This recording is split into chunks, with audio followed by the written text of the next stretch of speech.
Miarahaba tompoko lafy naritra tompoko vavy sy avy hatrany dia ny sarin'ny zana-bolana no hojerentsika voalohany atao anatin'ny fandaharana meteo. Ahitana andian-drahona ny iray apahatelo avaratry Madagasikara iny amin'izao fotoana izao.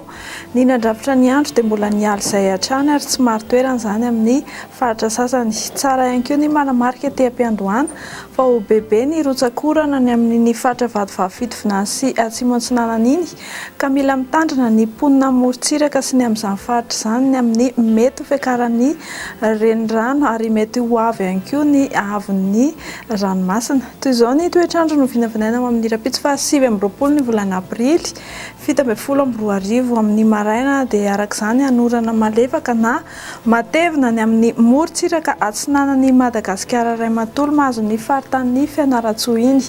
Andrahoana kosa ny ilany atsinanan'ny avoantany fa mety arahana herika manify izany indraindray. Ifandimy ny rahona sy masoandro ny amin'ny faritra sisa tsy voatonona teo.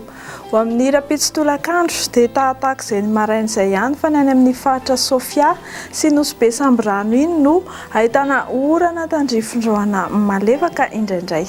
Ny maripana kosa dia tsy dia misy fihetsehany firy raha noharina tamin'ny androany.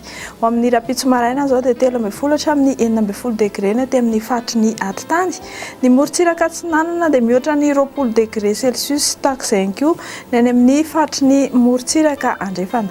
Ho amin'ny rapitso tolakandro iray dia 4-30 degré celsius ny maripana ambony indrindra. Hitantsika any amin'ny faritanin'ny Mahajanga sy amin'ny faritanin'ny Toliara iny.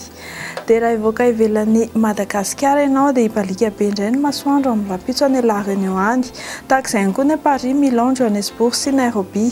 Anoram-baratra kosa faritry Comores sy Seychelles ary Bangkok indrindra ny amin'ny takariva sy ny amin'ny alina ary anorana malefaka ny faritry Maurice.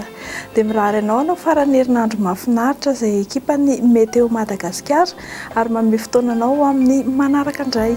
Veloma tompoko.